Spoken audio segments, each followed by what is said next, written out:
Hello विद्यार्थी मित्रांनो, तर आज आपण सराव संच स्वाध्याय क्रमांक 9.2 पाहणार आहोत नवोदयचा। याच्यामध्ये पहिला आपला प्रश्न असा आहे, एक वस्तू 7500 मध्ये विकत घेतली, म्हणजे आपण खरेदी केली, विकत घेतली म्हणजे खरेदी केली आणि 8400 मध्ये विकली, तर होणारा नफा आहे। बघा, ही विकत घेतली म्हणजे आपण खरेदी केली, विकत घेतली म्हणजे, आणि ही विकली म्हणजे ही आपण दुसऱ्यांना विकली। ठीक आहे, तर इथं खरेदी किंमत आपल्याला आहे आणि विक्री किंमत पण इथं आहे आपल्याला। ठीक आहे, ही खरेदी किंमत झाली, विक्री किंमत। मग आपल्याला तर होणारा नफा विचारला, तर नफ्याचं जर आपण सूत्र पाहिलं, नफा बरोबर विक्री किंवा विक्री किंमत वजा खरेदी किंमत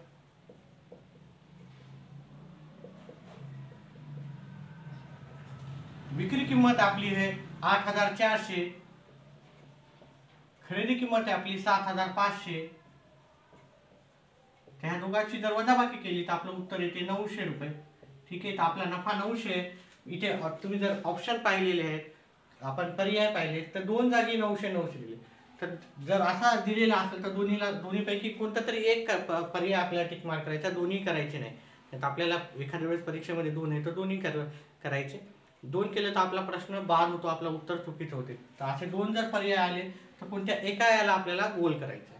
ठीक आहे, तर पहिला प्रश्न झाला। दुसरा प्रश्न पाहू।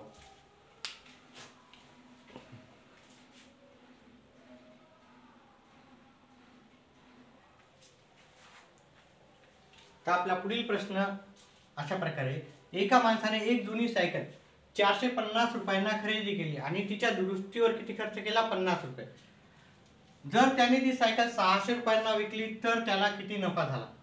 पहा, असे प्रश्न करताना अतिशय सोपे आहेत आणि परीक्षेमध्ये पण येण्यासारखे आहेत।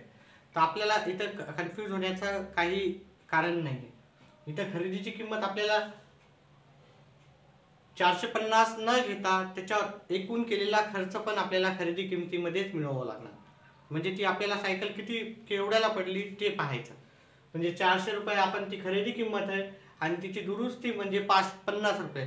तर खरेदी किंमत आपण 450 न घेता आपण जर त्याच्यामध्ये दुरुस्तीचे 50 जर मिळवले तर खरेदी किंमत आपली टोटल जे पैसे आपल्याकडून चालले ते आहेत आपले 500 आणि ती त्याने विकलेली आहे 600।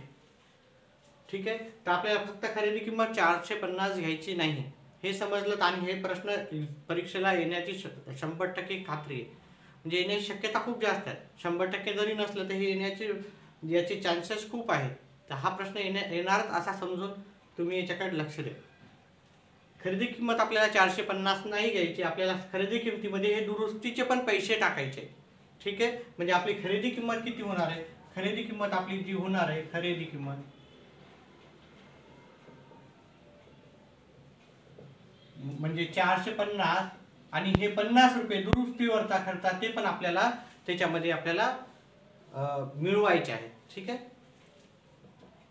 ते टोटल आपली खरेदीची किंमत झालेली, एकूण खरेदी किंमत 500। ठीक आहे, हे जरी दुरुस्ती वाटत असेल तरी याला खरेदीमध्ये मिळवायचे, एवढं लक्षात ठेवा। त्याच्यानंतर विक्री जर किंमत पाहिली आपण, विक्री किंमत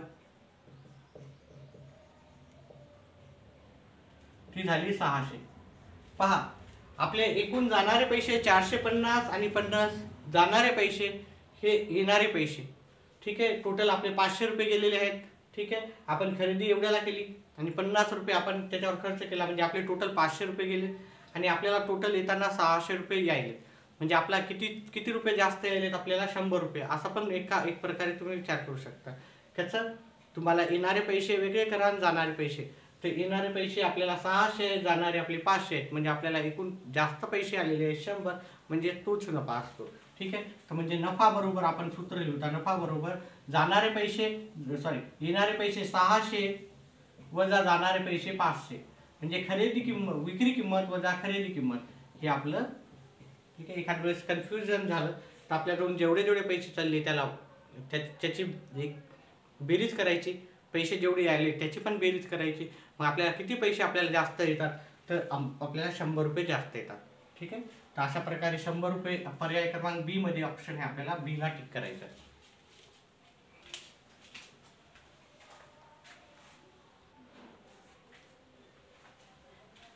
तर आपला तिसरा प्रश्न असा आहे, एका माणसाने एक टेबल 650 रुपयाला विकत घेतला, खरेदी केला आणि त्याच्या दुरुस्तीवर 50 रुपये खर्च केला. त्याने 840 रुपयाला विकला, तर त्याला लाभ किती? लाभ म्हणजे काय? लाभ म्हणजे आपला काय? नफा. लाभ म्हणजे लाभलाच आपण काय म्हणतो? नफा. याच्या आधीच्या पण प्रश्नामध्ये मी सांगितलेलं आहे की जर एखादी गोष्ट तुम्ही जर एखाद्या गोष्टीवर खर्च केला तर त्याला आपल्याला खरेदी किमतीमध्येच आपल्याला काय करावं लागते? मिळवावं लागते. तर फक्त खरेदी किंमत मग आपण ह्याला इथे 650 घ्यायचीच नाही. खरेदी किमतीमध्ये आपल्याला हे 650 आणि त्याच्यावर दुरुस्तीचा खर्च एकूण मिळून त्याला 700 रुपयाला आपल्याला ते पडलेलं आहे. तर खरेदी किंमत तुम्ही डायरेक्ट खरेदी किंमत जर तुम्ही 650 घेतली, विक्री किंमत घेतली, विक्री किंमतमधून खरेदी किंमत वजा केली तर तुमचं चुकीचं उत्तर होणार आहे. मग तुमचं खरं उत्तर कसं राहणार आहे?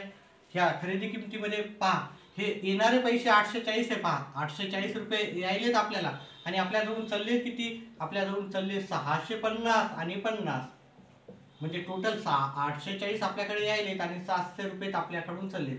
मग असं काढायचे आपल्याला. ठीक आहे, 140. ठीक आहे, येणारे पैसे वजा जाणारे पैसे. जाणारे पैसे 700, येणारे आहेत आपल्याकडे पैसे जास्त अधिक आलेले. किती अधिक आले ते आपलं उत्तर राहणार. इथं ऑप्शनमध्ये आहे, पण तरी पण आपण याला सविस्तर करू.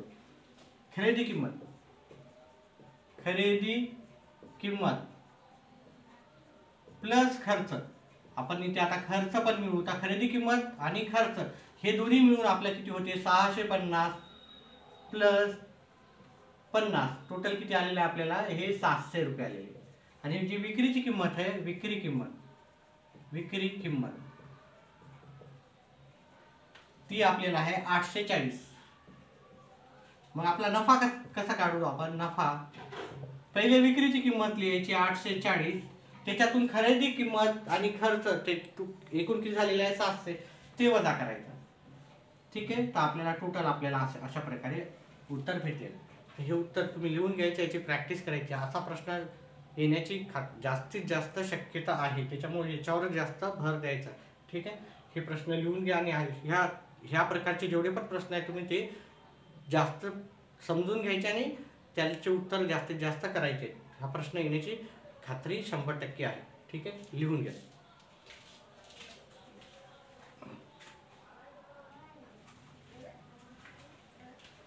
आपला पुढचा प्रश्न असा आहे, 4.25 लाख रुपयांना एक जुने घर विकत घेऊन म्हणजे विकले नाही, विकत घेतले म्हणजे खरेदी केली. विकत घेऊन सव्वा लाख रुपये खर्च केले. किती लाख रुपये केले? 1.25 लाख करून ते दुरुस्त केले व 6 लाख रुपयांना विकले. तर व्यवहारात त्याला किती नफा झाला आपल्याला ते काढायचं. अतिशय सोपं आहे, फक्त आपल्याला हे माहित पाहिजे 4.25 म्हणजे किती? 4.25 लाख म्हणजे किती? 4.25 लाख आपण लिहिलो तर 4.25 लाख, 1.25 लाख आणि 6 लाख हे किती असतात आपण पहिले काढतो. 4.25 लाख म्हणजे किती? 3,75,000 आणि 4.25 लाख म्हणजे किती राहतात? 4,25,000. पावणे म्हणजे 25,000 कमी करायचे आणि मागची संख्या लिहायची आणि सव्वा म्हणजे पुढचे लिहायचे. इथं बघा 1.25 लाख म्हणजे 1.25 लाख. 1.25 लाख म्हणजे किती राहतात? 1,25,000. सव्वा म्हणजे 25 ठेवायचे, लक्षात ठेवा. आणि पाऊण म्हणजे 75. पाऊण म्हणजे 75. ठीक आहे, पाऊण म्हणजे 75, सव्वा म्हणजे 25, एवढं लक्षात ठेवा. 6 लाख आपल्याला माहिती आहे, 6 लाख कसे आणणार. ठीक आहे, मग आपले पैसे टोटल पैसे जाताना आपले गेलेत. टोटल किती गेले आपण हे काढू, हे थोडंच काढतो. ठीक आहे, मग आपल्याला जाताना आपले किती पैसे गेले? जाताना आपले 5 लाख रुपये आपले इथे गेलेले आहे की नाही? पैसे गेले. आणि विक्री किंमत किती झाली आपली? विक्री किंमत झाली आपली 6 लाख, म्हणजे 6 लाख अशी. ठीक आहे, 6. ठीक आहे, मग आपला नफा कसा येणार? ठीक आहे, 6 लाख मधून 5 लाख वजा केले 1 लाख, म्हणजे आपला नफा जो असणार, नफा बरोबर इथं 6 लाख वजा 5 लाख. ठीक आहे, तर आपला 6 लाख मधून 5 लाख गेले, 1 लाख रुपये आपला हा नफा असणार. याच्या आधी पण आपण याचा खूप बोलणं झालेलं आहे, त्याच्यामुळे जास्त विचार करायची गरज नाही. जेवढा पण आपण खरेदी किंमत केली त्याच्यावर आपण एकूण खर्च आपण त्याच्यामध्ये काय केला, मिळवलेला आहे. ही खरेदी किंमत, हे खर्च, विक्री किंमत 6 लाखाची आहे. तर खरेदी किंमत टोटल आपली 5 लाख झाली. खरेदी किंमत आणि खर्च हे मिळून 5 लाख झालेला आहे. म्हणजे आपल्याकडून पैसे गेले 5 लाख आणि आपण विकलेले आहे 6 लाखाला. म्हणजे 5 लाखामधून 6 लाख आपल्याला मिळालेले आहेत. 5 लाख टोटल रक्कम आपल्याकडून गेलेली आहे. तर 6 लाख मधून 5 लाख केले, आपल्याला 1 लाख नफा झालेला आहे. इथे 1 लाख रुपये पर्याय क्रमांक बी असं आहे.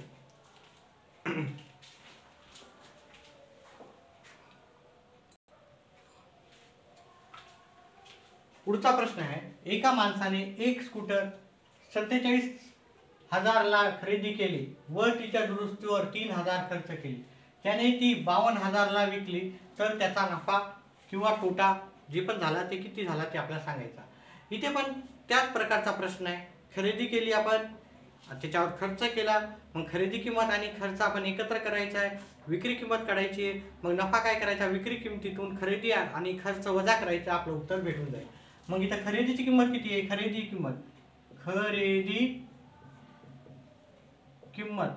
किंमत आहे आपली 47,000. त्याच्यावरचा एकूण खर्च आपण जे केलेला आहे, खर्च किती केलेला आपला 3,000. तर टोटल आपल्याकडून पैसे गेलेले आहेत ते आहेत 50,000.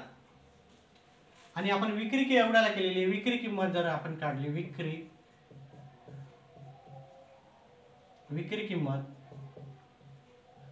ती आहे आपली 52,000. किती आहे, 52,000. ठीक आहे. पहा इथं विक्री किंमत जास्त आहे, खरेदी किंमत आणि खर्च टोटल मिळून 50,000 आहे, विक्री किंमत 52,000 आहे. मग आपल्याला नफा कसा काढायचा, नफा बरोबर आपल्याला जे पैसे आलेले आहेत ते जास्त आहेत, पैसे गेलेले आहेत ते 50,000 गेलेले आहेत.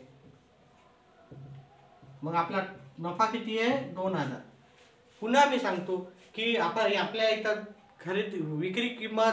विक्री वजा खरेदी करायचं नाही. नफा बरोबर विक्री वजा खरेदीचा आपल्याला लावायचा नाही, कोणतं सूत्र लावायचं नाही. आपल्याला काय करायचं, एकूण आपली रक्कम खरेदी किंमत आणि खर्च ह्या दोघांना मिळवायचंय आणि त्याला विक्री किमतीमधून वजा करायचं आहे. खरेदी आणि खर्च दोघांना मिळवायचा आहे आणि ते विक्री किमतीमधून वजा केलं तर आपला जो नफा आहे तो आपल्याला भेटून जाईल. नफा 2,000 आपल्याला पर्याय क्रमांक ए मध्ये आहे. व्हिडिओ आवडत असेल तर व्हिडिओला नक्की लाईक आणि चॅनलला सबस्क्राईब करा, जेणेकरून कसं आहे आपलं जे व्हिडिओ बनवण्याचं माझी मोटिवेशन आहे ती अजून वाढेल. आणि जर तुम्हाला एखाद्या प्रश्नामध्ये डाऊट असेल तो मला पाठवत जा. मी काय करेन, त्या जो पण तुमचा डाऊट आहे तो मी दूर करण्याचा नक्कीच प्रयत्न करेन. चला पुढच्या प्रश्नाकडे.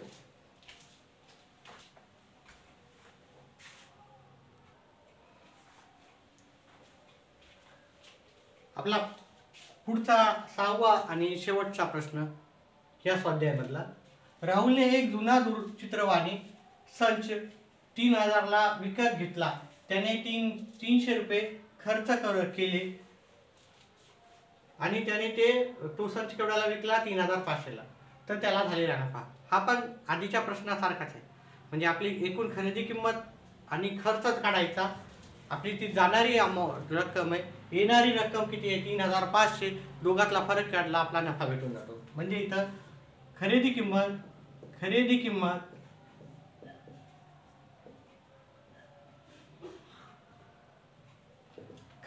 किती आहे आपली 3,000. आपला एकूण खर्च किती झाला, खरेदी किंमत आणि खर्च या दोघांची बेरीज करायची आपल्याला आणि त्याच्यामधून विक्री किंमत लिहायची आपल्याला. विक्री किंमत आहे 3,500. मग 3,500 मधून आपण 3,300 वजा केले तर आपला नफा भेटून जाईल. नफा 3,500 मधून 3,300 वजा केले तर आपला 200 रुपये आपल्याला नफा झालेला आहे. तो नफा आपल्याला 200 रुपये पर्याय क्रमांक 1 मध्ये आहे. अशा प्रकारे आपला हा स्वाध्याय क्रमांक संपलेला आहे. व्हिडिओ आवडल्यास व्हिडिओला लाईक आणि चॅनलला सबस्क्राईब करा. व्हिडिओ पाहिल्याबद्दल धन्यवाद.